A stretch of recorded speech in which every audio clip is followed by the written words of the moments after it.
Good afternoon, everyone. And as Kim said, a beautiful day out there. And I will officially call this meeting to order at 3:32 p.m.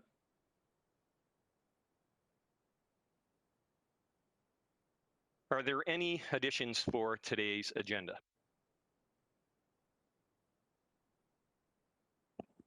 I have an addition, Doug. Okay. It's Leanne here. I know that it's what I'm wondering about is kind of covered in one of the reports, but what I'm wondering about is just about business recovery, given the fact that the shutdown has been extensive again this spring, and businesses have not been able to conduct, economic business very much. And I'm just wondering how things are going. I know that there's been a check-in, but I just wondered if we could, have some further discussion on that on the agenda. Thanks.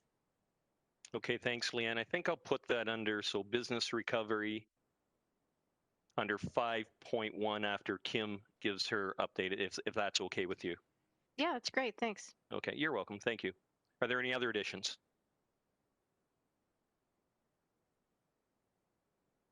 I am seeing none at this time. So I would like a motion to approve the agenda as amended. Moved by, it's hard to scroll across here. Moved by Becca, second by Andrew. Questions or comments? All those in favor? And that is carried. I think at this time I'm going to ask Jessica to make an announcement for someone that is joining on our meeting at this time. Jessica, please. Hi, everybody. Can you hear me, Doug? I can, yep. Okay. I want to introduce Mary Emma Lippert. She is our new HR administrative assistant. She started with North Perth this week. So she, after today's meeting, will be taking on the role of recording secretary for this committee. So she is just in attendance today to observe the process and kind of get familiar with everyone's faces. So welcome to Mary Emma. Thank you, Jessica. And yes, welcome, Mary. Welcome aboard. We look forward to working with you down the road. And please chime in anytime if you want to. You're not a stranger here anymore. Awesome. Thanks, guys. Yeah, for sure. Okay, at this time, I'll remind everyone that if you do have any pecuniary interest to declare, please do so now or anytime throughout this meeting. Moving on, has everyone reviewed the minutes from March 17th? Are there any errors or omissions? Seeing none, I'd like a motion to approve it. Moved by Todd, second by Tanya. Questions or comments? All those in favor? And that is carried. We now move on to item 5 in our agenda, and would like to give an update on North Perth economic development. Kim, please come ahead. Thanks, Doug. I did a pretty detailed report this past time, just with the recognition to honor your time. Try to keep our meetings to an hour, and we have a pretty full agenda. So I'm going to just, we are going to be having a presentation later on in the meeting on the facade improvement program. So looking forward to that. And we do hope, we're appreciative of council's approving the program as well as the grant funding. And Lee will be joining us and sharing some more information on that program and respond to any questions you may have. One thing I did want to highlight was some funding that is we have now entered or will be entering shortly into the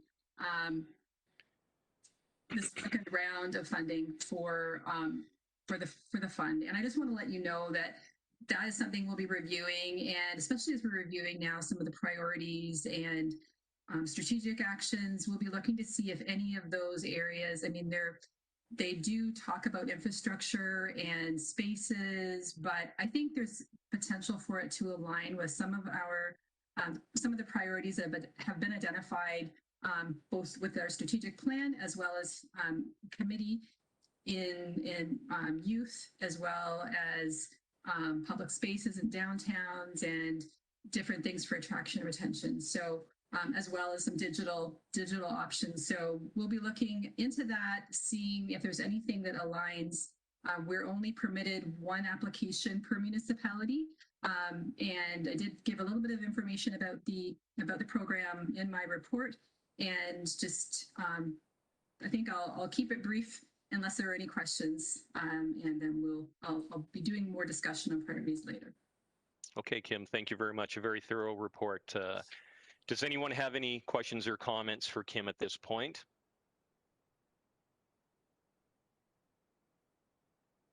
I'm scrolling across and I see no hands up. Jessica, do you see anything?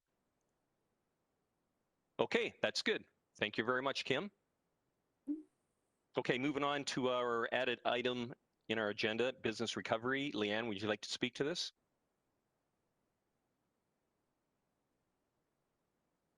Sure. Thanks, Doug. Yeah, I noted that there's been a Perth County survey done, and I know that that's posted on the website, which I appreciate. I guess I just wondered if there's any further information that we have from a local perspective here in North Perth regarding our businesses. If you drive downtown, you will notice, hardly any cars are parked downtown. And certainly they're feeling the pinch in terms of, businesses not being, it's not that they're not being supported, it's just that it's difficult for them to conduct business given these current restrictions. So I just wondered, they're doing, if there's any more further consideration of any closures that we might expect. I'm just wondering, if anybody else has a pulse of what's happening here in North Perth. Okay, thank you. Would either Kim, Chris, or Todd like to respond to that, please? I mean, from my perspective, we have not had any new businesses reach out to me. I think businesses have made modifications to enable them to deal with some of these conditions in the past. There has been funding that's been available. I think we did get some feedback on the rapid testing. Not a lot, but some people were quite interested about that, and we're taking advantage of that. But again, that isn't speaking specifically to the longevity of the businesses. I know a number of businesses that Lee has talked to regarding the facade program are quite keen to be investing in their properties. So I have not heard any new concerns, but perhaps Chris or Todd have.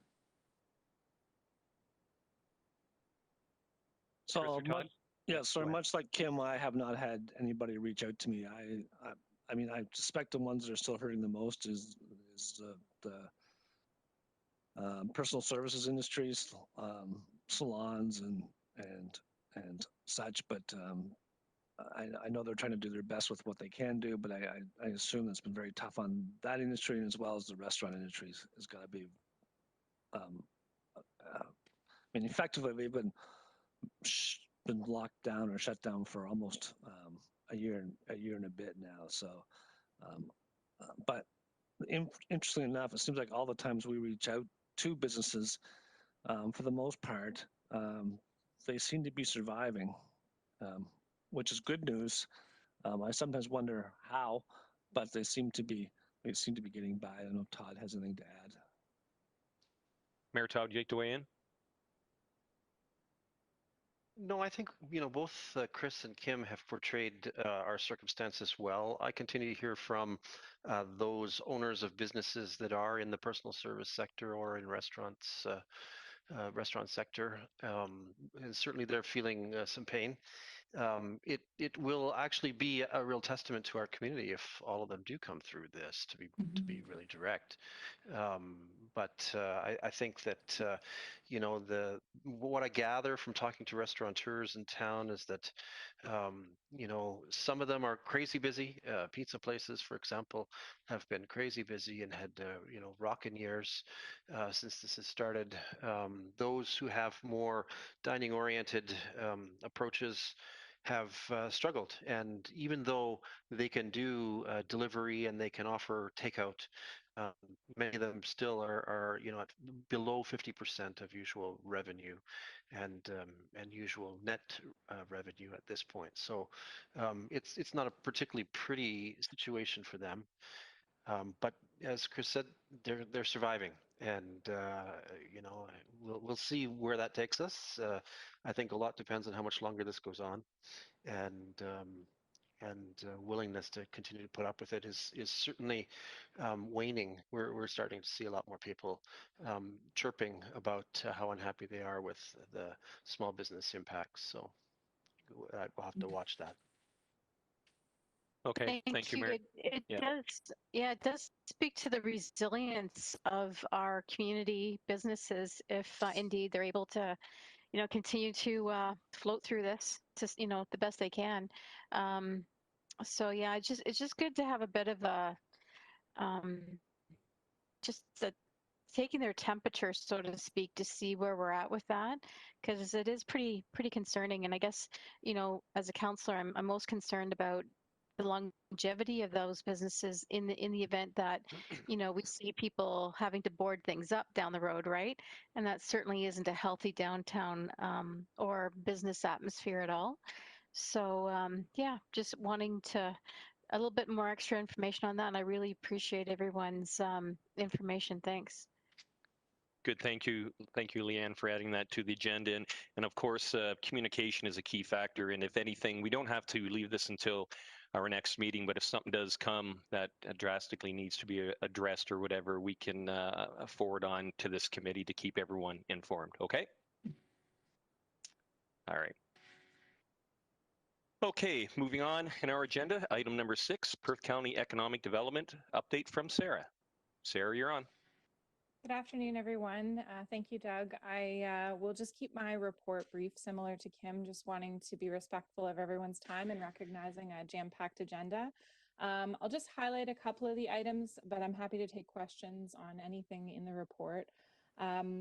Our mystery box promotion, just to the point and comment about our service sector or personal care sector and restaurant sector in particular.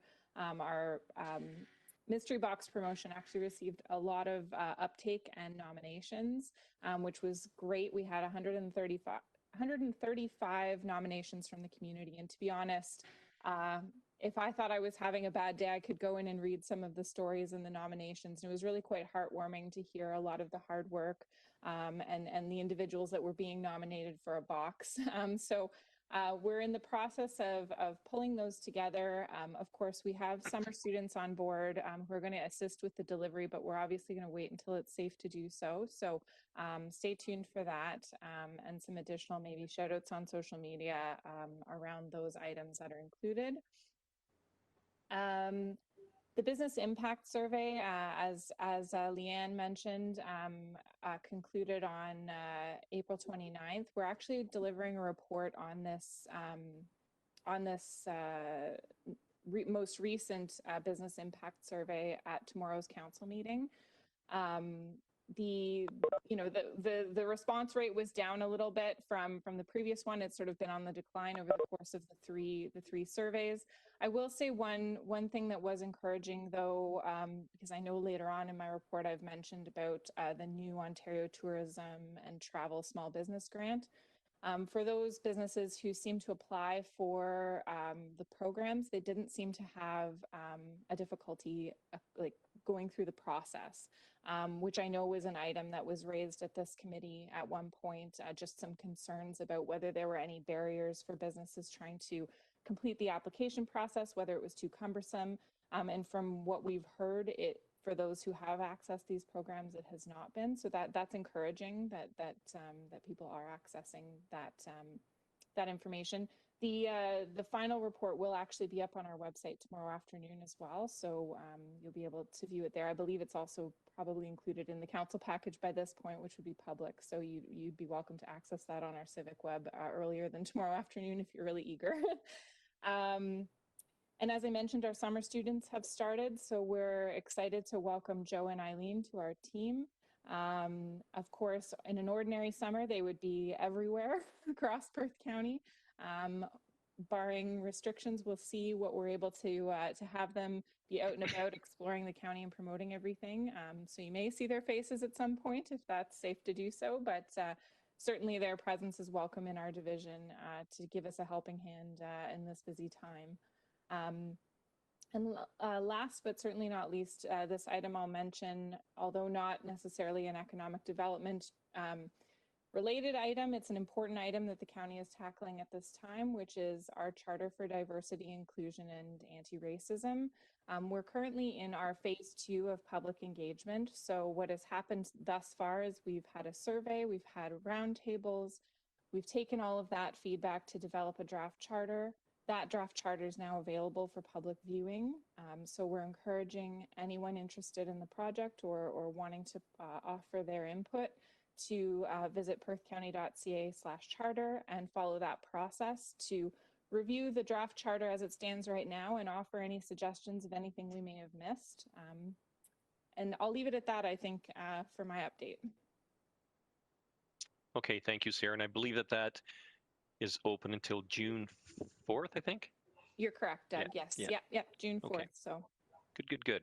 Very thorough report, and thank you. Does any committee members have any comments or questions for Sarah at this time? I have a question. Go ahead. Thanks, Sarah. Through you, Doug, I just wondered, is the charter, is that really landing with your team, the economic development team, as part of the county? So through the chair, thank you, Leanne, for your question. At this time, it's myself and our manager of economic development and tourism, Justin Diaz, who have been working on this project. Just being well versed in sort of public engagement and working on this type of project in other areas, it seemed to be the best fit on our team to work on this. That said, we have engaged the expertise of Pillar Nonprofit Impact Consulting. So we aren't the only folks working on this. We've had some behind the scenes support running some of our virtual roundtables and also vetting our survey results. So they have been an integral part to assist us in this process. We'll be bringing forward a report in June that outlines sort of where the charter lands at this time, and council will have a chance to vote on that, along with some additional recommendations we're anticipating, just next steps in the process. So whether or not it continues to remain housed in our economic development division, that sort of remains to be seen. But at the moment, it's Justin and myself who are leading the project. Supplementary to that, Chair, may I ask another question? Yes, you may. Sarah, I have a question also around the data that's collected from the county around the population and the representation of different groups, you know, ethnic groups, that kind of thing. Where will you be getting your data for that? Is that through the census or that through another means? Through the chair, thank you, Leanne, for your question. We don't independently collect data on our citizens. We rely on the StatsCan Canadian Census, and we're quite excited actually it's Census Month, so I hope everyone here has filled theirs out. It's vitally important. I get far too excited when it's census time because I know what that means for us folks in economic development.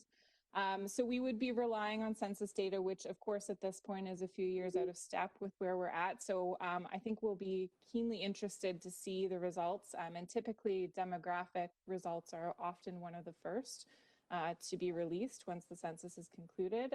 And we'll be very curious to follow that. So just short answer is the census is probably the best source of that information. We don't do any sort of enumeration in particular of that sort. One item I will add, we can retrieve some data through our official settlement services for the region through the YMCA of Three Rivers, who provides officially funded settlement services for Perth County. And we have reached out to them in the past for some data about how many individuals they've served. But of course, you know, that's not necessarily capturing, that's more specifically newcomers rather than overall sort of demographic report. Mm-hmm. I think that information would be very helpful in terms of understanding our current, you know, our clientele, our service in our region here, to know, you know, who do we represent, right? I think that'll be absolutely critical in terms of putting this charter together. Thank you. Absolutely, thank you. Good, thanks, Leanne. Any other committee members have a question or comment for Sarah at this point? I'm seeing nothing as I scroll back and forth. So once again, Sarah, thank you for your report. You're welcome. Okay, moving on in our agenda. It's the facade program presentation made by Lee, our CIP planner. Go ahead, Lee. Thanks, Doug. Jessica, can I share my screen? Yes, you can. If you press the share button, just see if that works.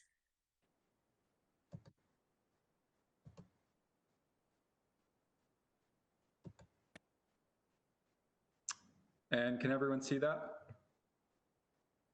No, No? not yet.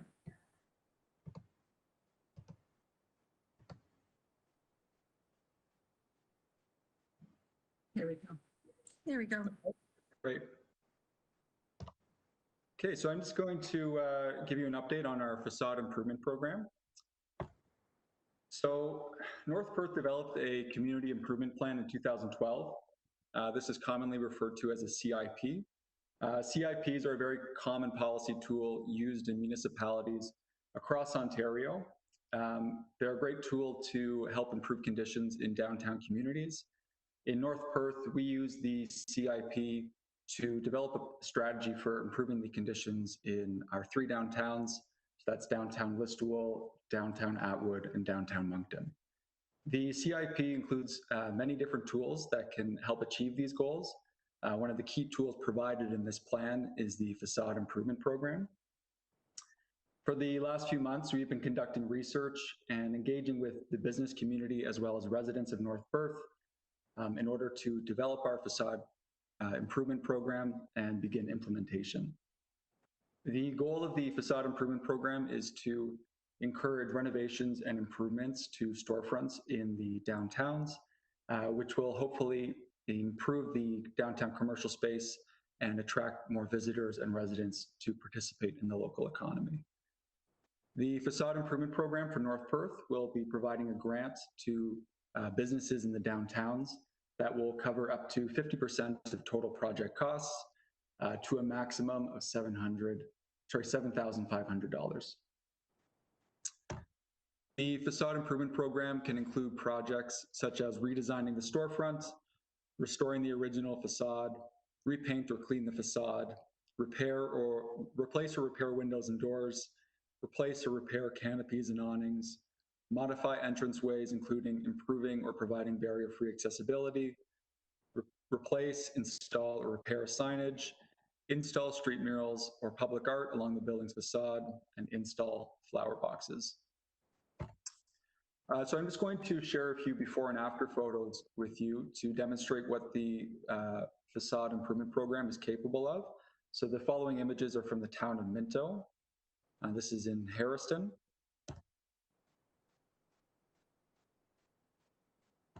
And in Palmerston. So as you can see, this program has a lot of potential to transform storefronts in the downtown, but also transform the quality of our downtowns. So we're excited to roll this program out. There is a really great return on investment for the facade improvement program. We generally see about 3-to-1 or 4-to-1 return on this investment in other municipalities. So that means for every public dollar spent, it generates about $3 or $4 in private investment. So that includes paying local contractors, local suppliers, or local laborers. So not only does the facade improvement program really help revitalize the downtown community, it's also a really great stimulus for the local economy, which is really great, especially considering COVID-19 right now. So just on the left, I provided a few figures there. For the town of Minto, they invested $113,000 in their facade program, which generated nearly $500,000 worth in improvements in the downtown. In Hanover, they invested $235,000, which generated around $800,000 worth of improvements in the downtown. On the right are some stats from Elgin County. Their program's a little bigger. It includes a few other programs besides facade improvement. But again, you can see there's a really good return on investment there. So we're quite confident that in North Perth, we'll see something similar. In developing this program, we really prioritize community engagement. We sent out 2 surveys in January. The first survey was directed towards business owners in the downtown communities to get information on how we can best implement the facade improvement program. So we asked questions that were designed to understand how we could best implement this program and serve the needs of the business community. So we asked questions like, what sort of projects are you interested in applying for? What are your plans in the next 5 years? How much would you be willing to spend on a facade project? The results of this survey gave us a lot of really valuable information and helped us get a better understanding of what the needs of the business community are. And we've used that information to help build our program. The second survey that went out in January was towards residents of North Perth, and this was to help build our downtown commercial design guidelines document. So we asked residents their input on design matters such as storefront signage, storefront design, and just overall objectives for how they'd like to see the downtowns progress in the future. So the purpose of this survey was to get information that we could build our downtown commercial design guidelines so that when businesses begin to make improvements on their properties, they are investing in design that enhances the characteristics that are most valued by community members in North Perth. So some of the questions we asked, what do you value about the current state of the downtowns? What could be improved, and how should the downtowns grow? The results of this survey were really informative, and they allowed us to develop a document that best suits the needs of the community in North Perth and will be a really valuable tool in implementing the facade improvement program when working with the business community. But one of the challenges we've had or we face is to make sure that we distribute the funds equally between our 3 downtown communities. So since Listowel does have much more commercial activity, we will be breaking up the funding for the facade program as follows: 60% for downtown Listowel, 20% for downtown Atwood, and 20% for downtown Moncton. We want to make sure that the businesses in all 3 downtowns have equal opportunity to apply for this funding. However, we also recognize that there is significantly less activity in Atwood and Moncton at this time. So another thing we'll be doing is creating 2 different intakes each year, and I'll just explain how this works. So intake number 1 will begin February 1st of each year. During intake number 1, the funding will be distributed according to the 60-20-20 distribution that I just discussed. However, this distribution of funding will only apply during intake number 1. Starting on June 1st, we will begin intake number 2. And at this time, all of the remaining funds will be available to businesses in all 3 downtown communities. So for example, if there are no projects carried out in downtown Moncton during intake number 1, there will be leftover funds available. So intake number 2 will then ensure that those businesses in Listowel or Atwood that are still interested in applying can then apply for that remaining funding. By providing these 2 different intakes, we will ensure that there is a fairness to the application process, but that we're also utilizing our funds effectively. Now this year, we will not be enacting intake number 1. On June 1st, we will begin with intake number 2, meaning that this year we will not be allocating the funds according to the 60-20-20 splits. That being said, we will be doing a lot of outreach with businesses in all 3 downtown communities to make sure that everyone is operating with the same information and everyone is updated on the procedures for the facade improvement program. To approve facade projects, we will be creating a committee. This committee will consist of 3 members: Kim Couch from Economic Development, Hunter Kerr from the Building Department, and a member from the North Perth Economic Development Advisory Committee. This is a very similar model that we've seen in other municipalities, and it's proven to be very effective. So the way it will work is that I will be acting as project administrator. So I will be the primary point of contact with businesses and applicants. They will arrange a pre-consultation meeting with me where we will review their plans. They will then submit their application to me. And if everything is in order and everything is complete, I will then forward the committee members the application through email. When I send the applications to committee members, I will also be providing a rubric, which will help with the evaluation process.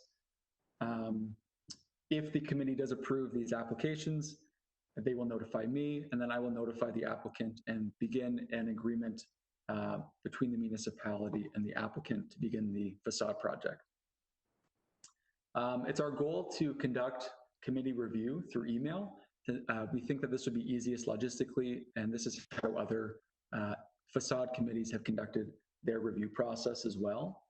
Now, that being said, if there are applications that are a little bit more complicated or have some problems, we may need to schedule a meeting at some point, but those sorts of decisions will be conducted on a case-by-case basis. Now, to work out some of the problems with the application process and to make sure that it's a smooth process, we would like to arrange a mock application to go through a trial run. So I've already put together the mock application, and this is prepared and can be sent out as soon as tomorrow if we put together the committee by then. After we go through the mock application and the review process, I'd like to schedule a debriefing meeting with this committee just to quickly review what the process looked like, what we can revise, and what we can improve. So that's the end of my presentation. I can now answer questions at this time, and I think for this afternoon, we'd like to move forward with selecting the final member for our committee. Thank you. Perfect. An excellent presentation, Lee. Any committee members have any questions or comments about his presentation? Go ahead, Andrew. Lee, great presentation. Thank you. One quick question, and maybe a tough one to answer, but I'm interested to know whether, from experience with these programs, whether there's any statistics around community turnover or migration rates in or out in communities that do have a facade improvement program in place, and in comparison with those that don't. Tough question. Do you mean, do these programs have an influence on people migrating to that community? Yeah.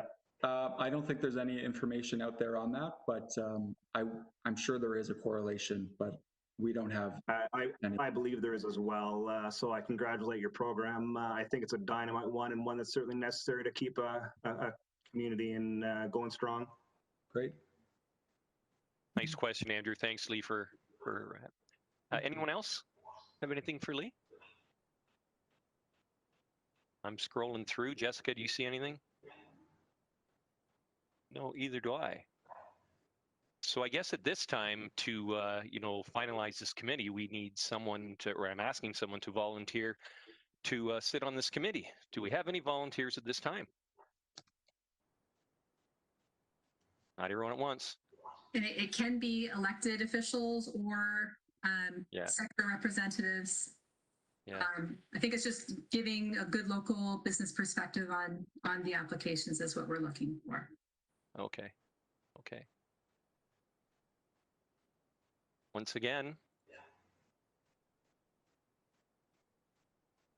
I don't see anyone at all. Mayor Todd?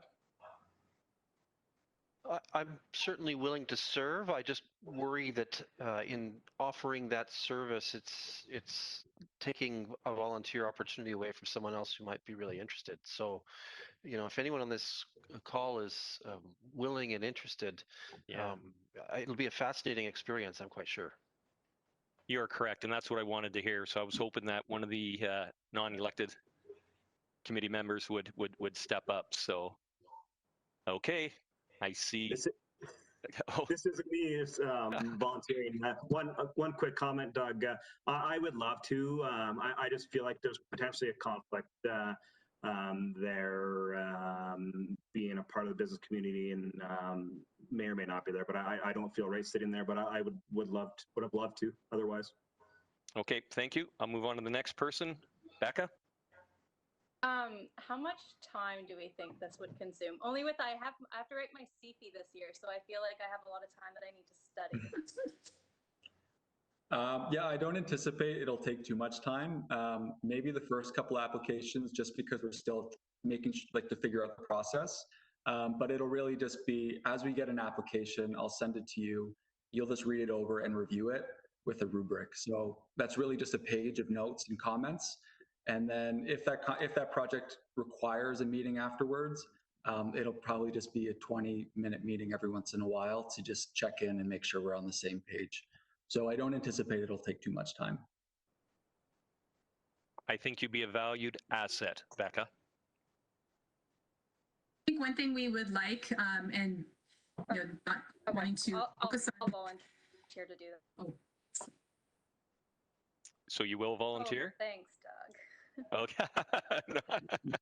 No worries, no worries. So I think I should have a motion. So I'd like a motion that the North Perth, let's say North Perth Economic Development Advisory Committee recommends Becca Newbegging to serve as a member of the Facade Improvement Committee for the remainder of the term of North Perth Council.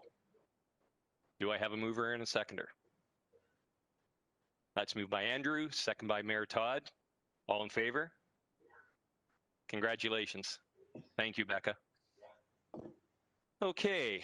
And again, Lee, thanks for your presentation. Great. Thanks, Doug. Very well done. Yes, very well done. Okay, we're moving on to, I guess, number 8 on our agenda. So the MPE DAC priorities and summaries. And I would believe Kim's looking after this. Yes, I'm going to try to share my presentation.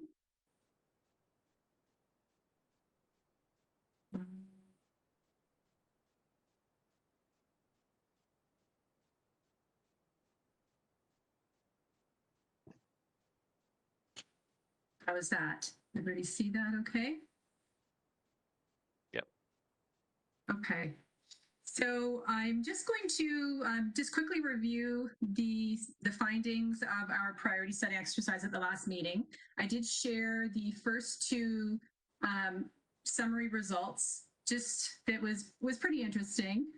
We did get 7 members respond to the survey. Thanks for taking the time and the great feedback we received. We do see some definite priorities coming out of the exercise, and as you can see, the rankings were with youth retention and attraction and connectivity to internet for all businesses is tying at 5, affordable and attainable housing having 3, labor attraction and retention is 3 as well. So the others, I mean, I think one comment we did receive is that all of these items are quite important. It's just, how do we tackle and what order do we want to tackle some of these issues? So that's where we landed. And I thought it was interesting to see too where it fell with short and medium and long term. Youth retention and attraction, most people felt that that it was at the shorter term, that because and the trends where that seemed to happen were areas where as a municipality we had some control. Some of the things like the housing or labor and attraction retention may be longer term because they may not have maybe as much within our control, whereas things like some of the exercises with youth attraction retention, some of the examples of ideas for connectivity also were things that we could act on. So again, that was just for just a visualization of the results. So for each of the priorities, I'm just going to go and review why short term, why the term was selected, what some ideas were that came out of the discussion, as well as some potential barriers. So for youth retention and attraction, most people leaned between short and medium term time frame, something we can control. We can have an opportunity to work with our local schools, and we do have some funds in place to manage that. Ideas, we're working with schools to discuss local careers, having a database, identifying all of the opportunities locally. And one idea was, getting multimedia and having students themselves develop some video profiles of opportunities. And something that was also suggested was using or having youth that work in the communities go in and speak at with the students. And some of these ideas definitely are consistent with items that fall within our youth attraction and retention strategy. So I think it's really important to get to talk to our youth and to let them see specifically, because they honestly really don't know. And I think a lot of what they're getting in school doesn't go into the innovation and exciting opportunities that are available in North Perth.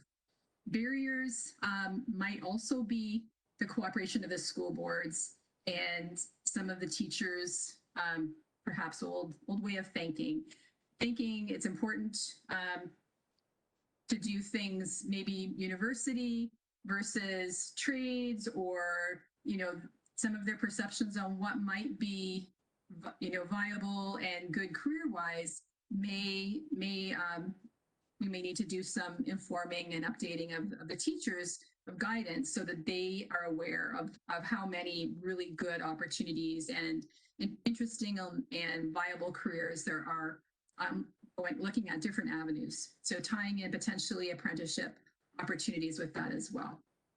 So that was one area I want to cover. So I think any comments on that one before I move on? I think one thing we'll find is that there is some, I think it's tying, the topics kind of tie together nicely. They do lean on each other, and they're kind of conditional on some other criteria that were identified as criteria. But any comments before I move forward?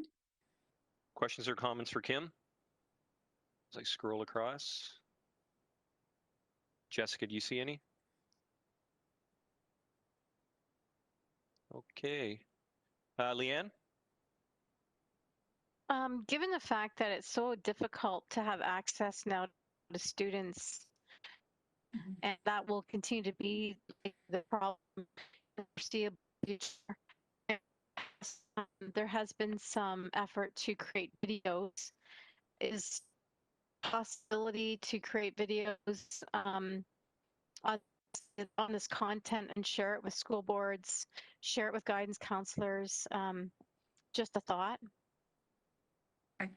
And yes, that's been one reason why we've had to do some defer actually going into the schools. The more time goes on, I think everyone is looking for opportunities to do things virtually.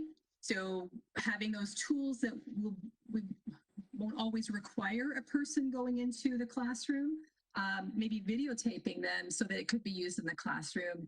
And also that one example of students helping with that process in some way, but we will need to see what's safe and possible for us to do.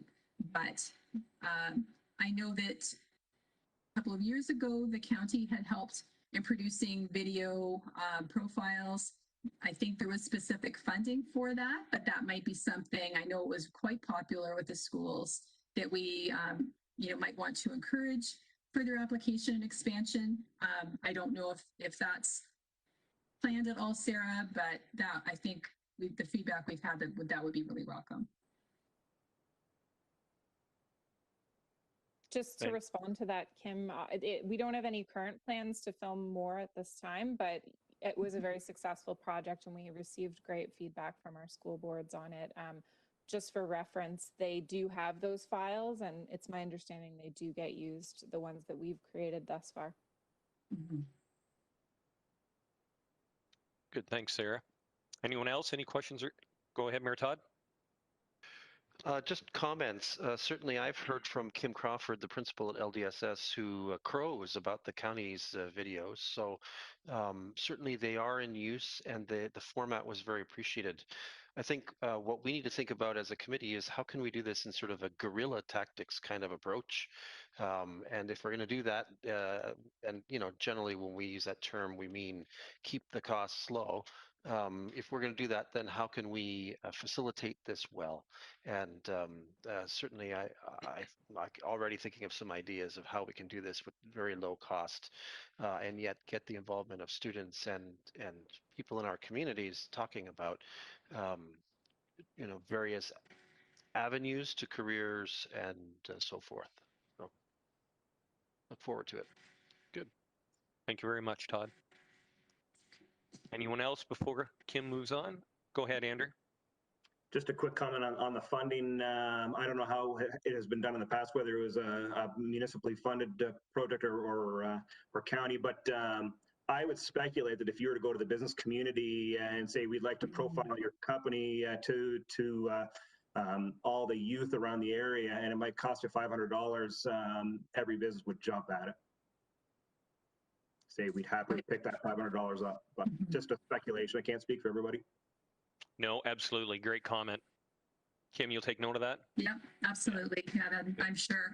And that's a really good. I mean, we don't want to limit to only to those businesses, but you're right. I'm sure there are lots of businesses that this would be a great investment for them. A great investment for any of our businesses. Yeah. Great. Thanks again, Andrew. Anyone else? Okay, I'm not seeing anything, so continue, Kim. Okay, sure. So the second item was connectivity to internet. And I won't go through maybe all of them this time. There was a split, I think, in looking at it more from a short-term perspective in finding space for businesses to use right now, so that they would have reliable access to internet, and like hoteling suites or space that potentially the municipality or other businesses would have excess space available for people to use. And then also looking at more of the longer, bigger picture connectivity issue that's going to be pretty costly, and that would be that was seen as being a barrier that may push it into more medium and long term as well. But I think the short or the medium term items are definitely something that's feasible and we could investigate, and as well as the more longer term views. But good to understand how highly the connectivity priority is for the committee, and something that we can emphasize to council and to others that are looking for funding or pursuing funding. Any comments on that one? Go ahead, Mayor Todd.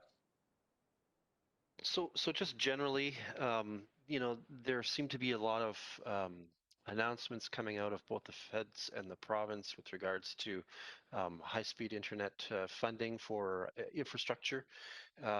It's hard to keep up actually with the number of announcements they're making, and also the viability of those announcements with regards to North Perth. But the good news is that money seems to be loosening up and being announced. So from a sort of medium to long-term perspective, I can advise the committee that there are some active discussions with internet service providers in our area about what it would take to get it done. And so myself and CAO Snell are working on that in areas that would not normally be attractive to an ISP because of the sheer cost of execution. So in the medium to long term, there are some initiatives going on. Some talks are being held, and I think we're hopeful about the opportunities that the provincial and federal announcements have made. In the interim, though, I do think it's a very interesting idea, Kim, for us to try to figure out how we could rapidly scale up some hoteling suites for use in our community. So I encourage that I think that's a brilliant idea, and I encourage us to think about how we can do that using some municipal infrastructure already available. Perfect. Thanks, Todd. Anyone else? Go ahead, Tanya. Thank you, Mr. Chair.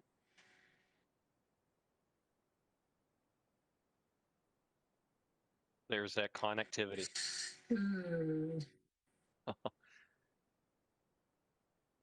Lost her. Shoot. Yeah. So yes, this is a priority.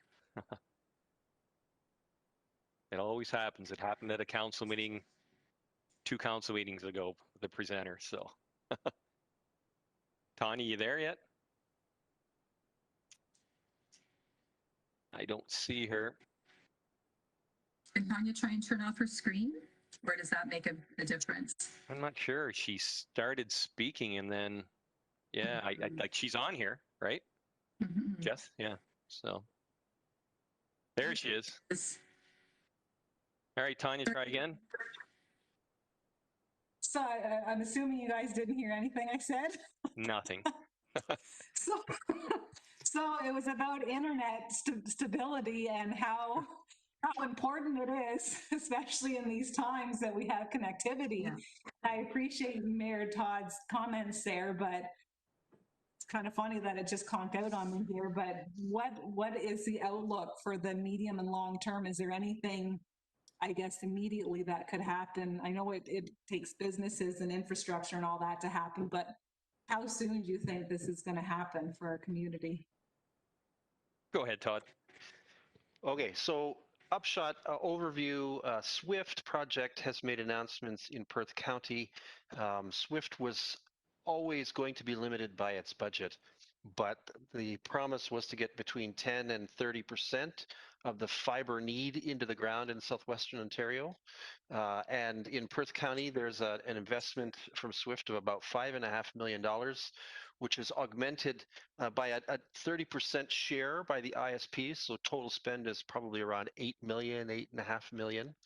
And the good news, and honestly, I had nothing to do with it, I have to keep reassuring people of that, is that North Perth disproportionately won the SWIFT lottery.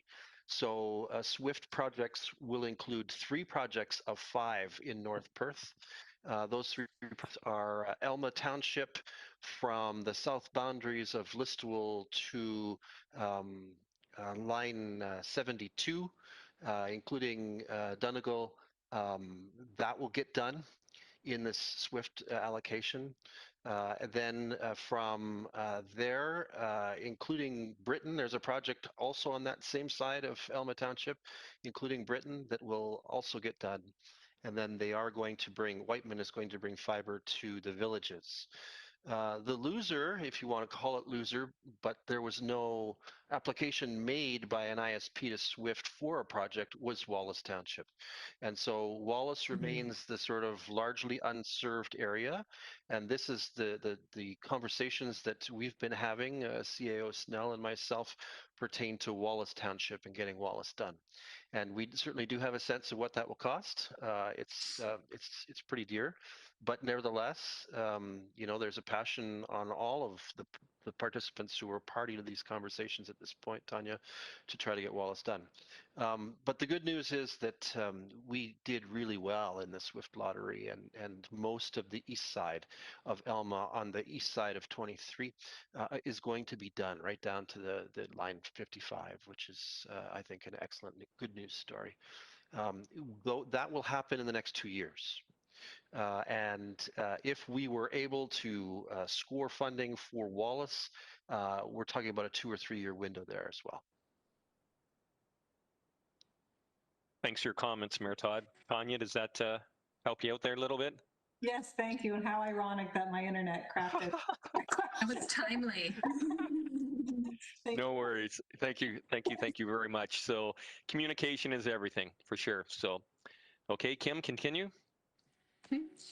The third item was attainable housing. So we sometimes call it affordable housing. I think sometimes the concept of affordable housing is connected with social housing. So attainable housing is housing. I think this would include both affordable and attainable housing are important, and that's been identified in the priority setting. Longer term, because this supply doesn't change quickly, but there are some different ideas for ways that it can be addressed, the importance of rental accommodation and inexpensive housing in attracting youth and retaining youth, as well as our next priority, which is labor attraction. So housing is key.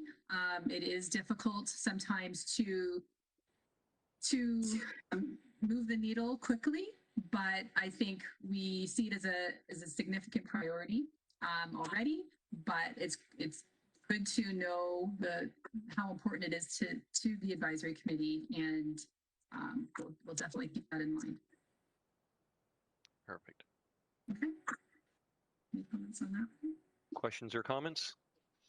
I'm seeing none. Jessica? I have a question. Okay, go ahead, Leanne. Thanks, Doug. Through you, many of you may have seen the report in the local media recently about the development of the former Midwestern Regional Center. And there has been, in that report, there was talks around that being developed into some housing, perhaps for seniors. So I'm just curious, that may play a role down the road by another that's a developer that's outside of our government capacity, but it could play a role too in perhaps working with them to support them in their work.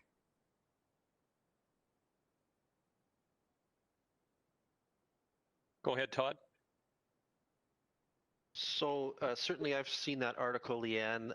My understanding from administration at the municipality in terms of the inquiries that have been made is that largely the intent is retirement residents. That there may be some other development there because there's a lot of acres of land there, is a possibility down the road. Of course, these groups often will not make any commitment to affordability or attainability. And so we have no real idea at this point, but the primary intent of the buyer group is to do retirement residence there, as I understand it. Thank you. Through you, Doug, can I just have a supplementary? Okay, sure. I'm just wondering too, that may be advantageous to seniors. I don't know. We'll have to see what the outcome is of that project, but it could be a possible win for the municipality. If that does happen, one of the things that might need to be considered is the PC Connect busing going out there too, to connect that development into Listowel and other transportation networks. So yeah, just a thought. Okay, CAO Snell, would you like to weigh in? I certainly would, and it's just more of a comment. And I was reading some articles last night on attainable housing, and the issue is this has just become such a broad Ontario issue. Housing costs have skyrocketed in Eastern Ontario, like 300% since COVID started. Places that have had relatively no growth over a number of years are now experiencing growth. I think that we're going to have to lobby the provincial government to give us some more tools to address this issue. It seems like we got a myriad of factors all coming against us at once, including even the high price of new lumber for new builds and stuff. It's a tsunami almost of barriers, and yet we still look affordable to many other places like KW and Toronto, but we still all know how hard it is for our young people to get into housing locally, or people working in some of our factories to be able to afford housing. But to me, I think one of the things we probably do need to look at, just adding to the list, is some sort of lobbying effort to the province and feds to give us some new tools for the toolbox. Because to me, there's no magic bullet. Yes. Thanks, Chris. Kim? Okay, and the final item is labor attraction and retention. So we've spoke about this one before, and similar to housing, this is not unique to our area, but it is definitely a concern to the members and something we need to focus on. And longer term attraction from foreign workers is more of a longer term perspective. That we need to look at some ways to advertise or to promote to areas that maybe have higher unemployment. And one thing that we did find when we was doing the engagement for the downtown areas for the commercial guideline design program, speaking with young people, this kind of ties back again to the youth area, is how important having a welcoming downtown is to attracting people, youth, and attracting young families to come and stay in your area. So I thought the ideas and the importance of having a welcoming downtown, shops, and I know some funding for public spaces and things like that, it ties in with their facade improvement program, but just how important that is. And it may play a big part in our labor attraction and retention. Some opportunities for medium to longer term in labor attraction, but potentially, shorter to medium term as we look into that. Okay. So I think the final, just respecting the time here. So I think next steps are, I think I would like your direction on how you would like to move forward with us. We have had some suggestions for areas that we can look into. We can report findings to council for information, just so they're aware of these topic areas of what are the most important priorities that the North Perth Economic Development Advisory Committee finds, more for information when they're making decisions on different potential projects or supports or advocacy to moving forward. That's one option. Finding ways to incorporate the findings into our departmental and strategic plans and others. So I just would like feedback on how you would like to use this information or what next steps we should look at. Thanks, Kim. Any comments?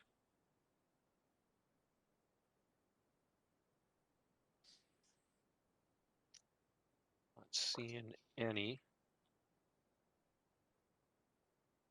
So maybe, no one keeps scrolling out there.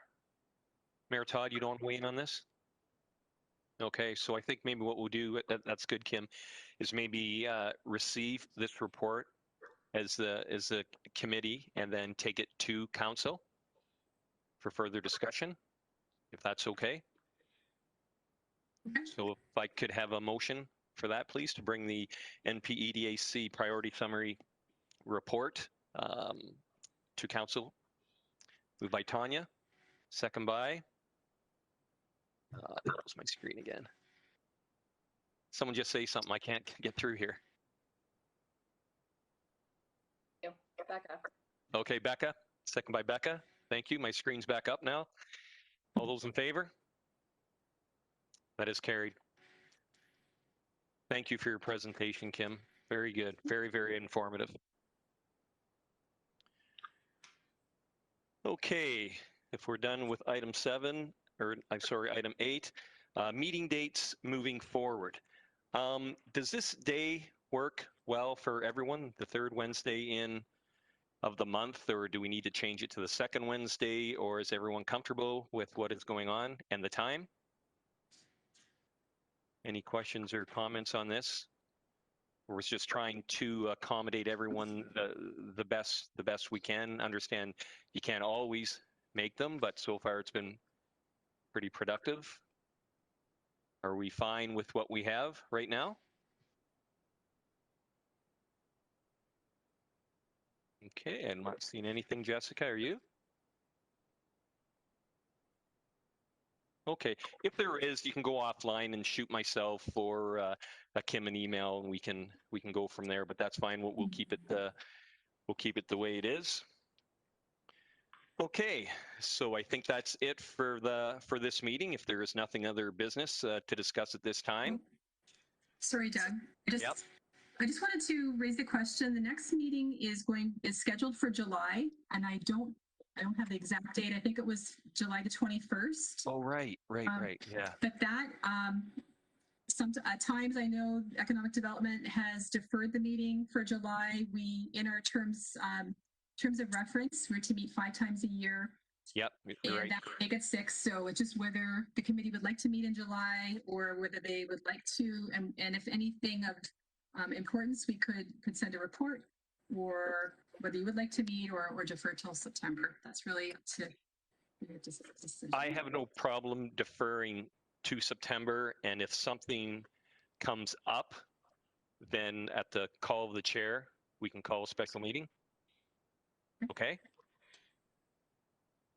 Doug, I have a question I wanted to ask about another meeting coming up. It was your idea, Doug, and I thought it was an excellent one, and it was about some kind of market that could be done by closing down one of the streets in Listowel. And of course, when things are safe to do so and when restrictions could be lifted for that type of event. But I just wondered if there could be more continued discussion around that.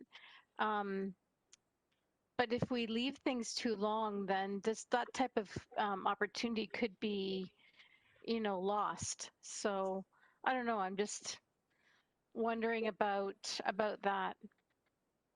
Okay. Kim, do you have any comments on that?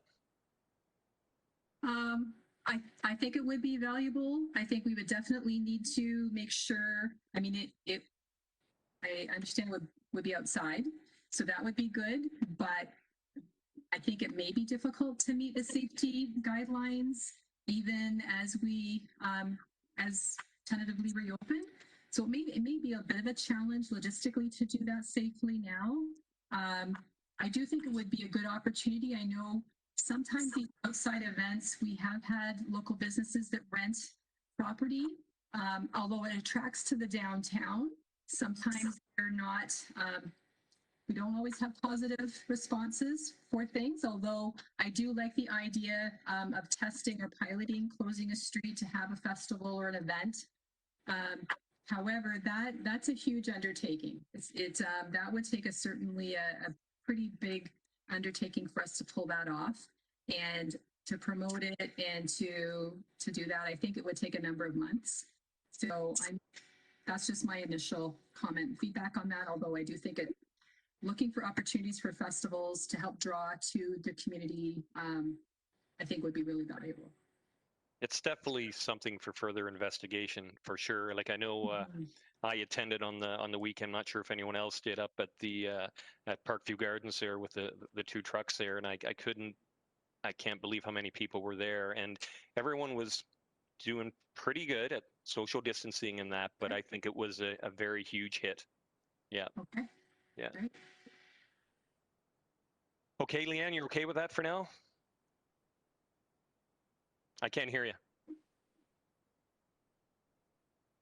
Sorry, I just think it's a really great idea. And if there's anything that we can do to help support some, innovation in terms of some special events and continued business in our downtown core, I think it's something we should be looking at. I just don't want to get lost, right? Because, our next meeting's September and then the weather starts to turn. So, it's definitely up to the committee, but yeah, I'd just like us to be innovative and support our downtown. Thanks. Okay, thanks, Leanne. Go ahead, Mayor Todd. Thanks. Yes, both of you building on that idea, I think there's a future there. I think that right now, though, we have to be realistic about staff capabilities with respect to this. They're pretty slogged in for time already, as council knows very well, and I think it would be difficult to sort of redirect them rapidly to something like this and to get it done this year. But and you know, I say that with the usual frustration that comes from that. But I think it's an interesting idea, and maybe in the 2022 budget we plan on hiring a summer student who's going to help us execute that for summer of 2022. Okay. That's a good response. Thank you. Anyone else want to weigh in? Okay, I'm not seeing anyone. So again, Kim, just to, so our next meeting will be in September unless we need to have a special meeting that we can call. Are you okay with that? Okay. Yeah. Okay, great. Well, thanks everyone. No other business. So if I could, I'd like a motion that we convene this meeting at 4:42 p.m. Moved by? Not everyone at once. Moved by Andrew, second by Becca. Questions or comments? All those in favor? That is carried. This meeting is adjourned, and I hope everyone has a very safe, healthy, and well-deserved long weekend.